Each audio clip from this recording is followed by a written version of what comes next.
How to connect with your ET twin flame. First of all, folks, this is a frequently asked question. I've made a section for these on our new website, sharonandavio.com, and other FAQs are also listed on our articles section on our first website, sharonandavio.weebly.com. The short answer to this is to close your eyes, take a deep breath and ask if he or she is there and can they come forward. If you receive no answer, it's because there are things that have to be done in order to prepare you to hear them. Your connection is weak, in other words. One thing you have to consider is why you're trying to contact your twin flame. If it's because you want love because nobody here on earth loves you or so you think, then you might have less success at breaking through to them. If you're asking to partner with them to do your light work, you will probably have a lot more success. One thing about feeling unlovable, it's nonsense. Nobody is unlovable, we're all part of God and God is love. What you're suffering from is not remembering your true self and believing the lies you learned in the matrix that your false self continues to tell you about yourself. You need to stop it now, because if you feel you're unlovable, you'll just continue to attract people to you that will confirm this lie you have about yourself. What's more, your ET twin flame is not there to rescue you from your misperceptions. He/she may be there to teach you like Ivo is, but you're going to do the work to change. This is no rescue, believe me. One way to do this is to focus on your positives. What are things you've done in life that were nice for others? Opening doors for old ladies, giving money to a beggar on the street, smiling at a stranger, helping blind people in the subway, even cracking a joke during an awkward social moment that made everyone laugh and broke the tension. Anything. Make a list of things you do or have done, and watch it convince you your false self is exactly that, false, a lie. So, in no particular order. Your twin flame is of unity consciousness. Until you make an effort to be that way yourself, you will be hard to reach and perhaps even for them to understand. Your frequencies will be too disparate. Start doing your shadow work. For me, I started to do it when I went into the 12 steps, because the entire program is about getting you to stop blaming others and to start taking responsibility for your life. I had some bitter moments to swallow, like the day I realized that every shitty relationship I had ever been in I was part of. I realized that I was the consistent factor in all the crappy relationships I had attracted. I learned a lot of good things about myself too, but that had to be one of my lower moments. If you like, start working with my book, Stop Being a Victim. That book teaches you re-empowerment. Other books about codependency, such as Codependent No More, by Melody Beattie, or Joining Codependents Anonymous, were key for me as well. Conversely, spend time looking back through your life to see what did work for you. Look at what you were able to attract and note instances you've had of ESP. Why? To encourage you to continue. You've probably already been having psychic instances and have some occasional clairvoyance at times, like I did throughout my whole life. The next thing I'd suggest then is to get into it. If you're not into the psychic arts, give it a go. Start learning modalities or collecting gems. What are you drawn to? Why do this? It's because you have to increase your right brain orientation. Many people are simply using their intellects, and that's not going to get you connected to your twin flame, because he/she is connected through your intuitive side, which is the right side of your brain. For me, I came from an artistic family, and I believe taking a course that started to use these skills in my 30s, as well as continuing my interest in painting, helped me keep my intuitive mind active. Stop thinking so much, start feeling more.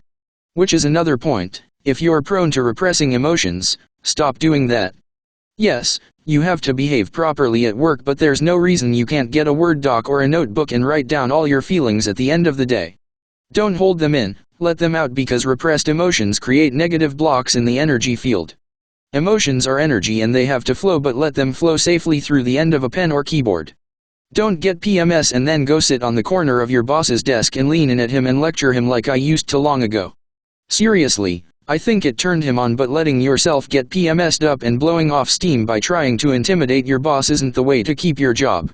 Emotions let you see where you're allowing problems to accumulate, and having loads of problems here on Earth will keep you distracted from connecting with your ET twin flame. They will keep you in your intellect trying to figure out solutions to your problems. So you need to deal with them effectively. Believe me, the powers in charge know that, so they make your life as difficult as possible.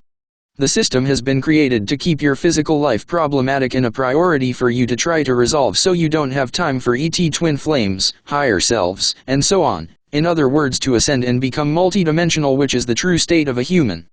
Pick out 5 key life-changing times in your life and write down how you feel about them. Describe them in detail and pour out your heart in them. Know your twin flame is there. Yes, know it. Everyone has another half, a twin flame. Everyone. Hold that thought. Start talking to them.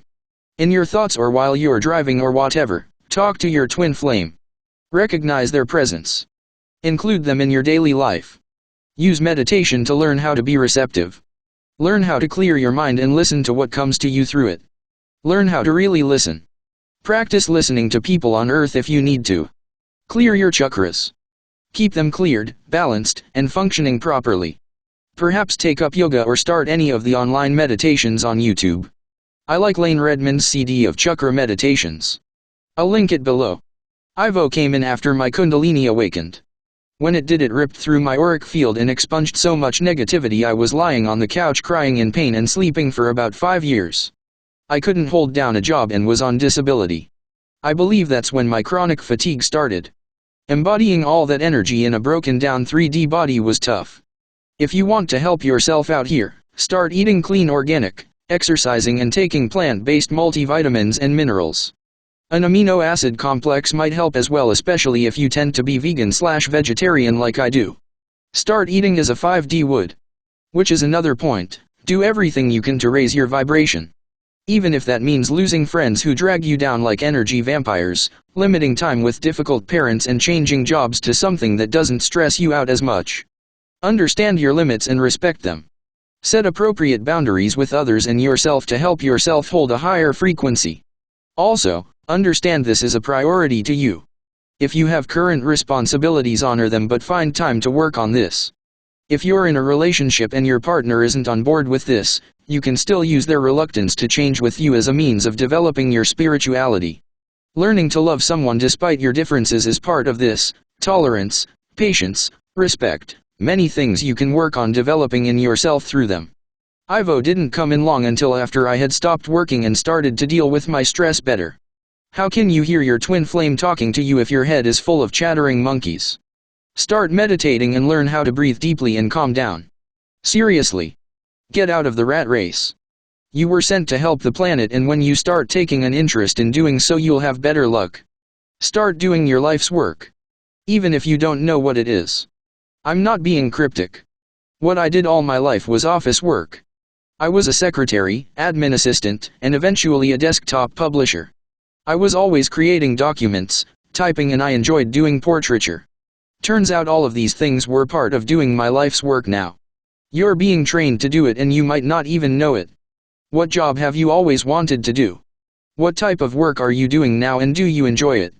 I was on a path all my life to find him without even realizing it.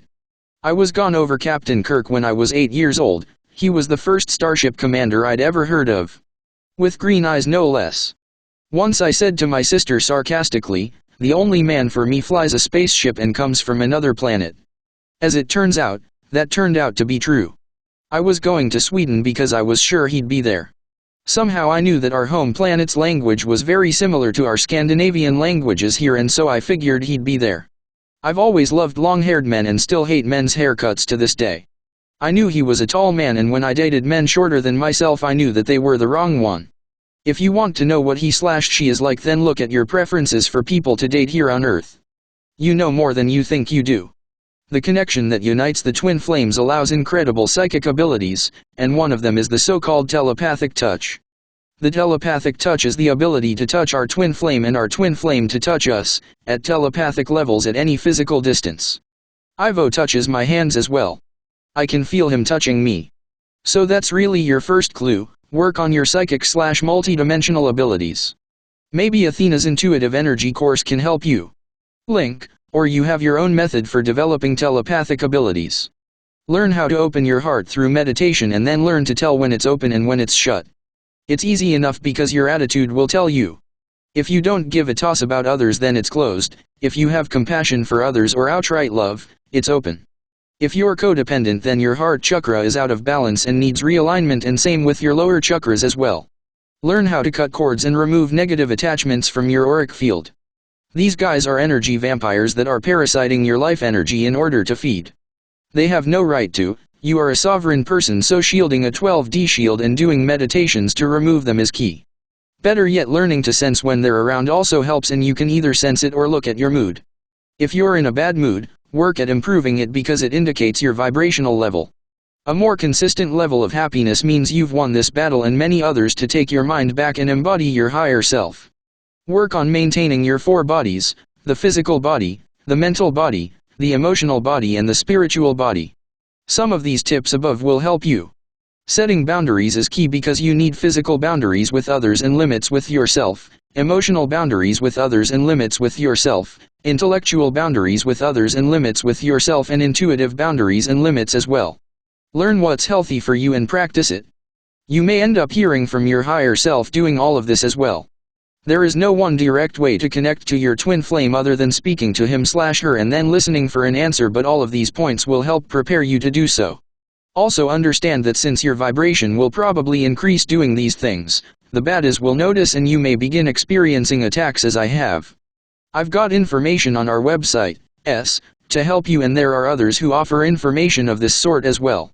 You may have gleaned from what I've written that the path to speaking to your twin flame requires change within you.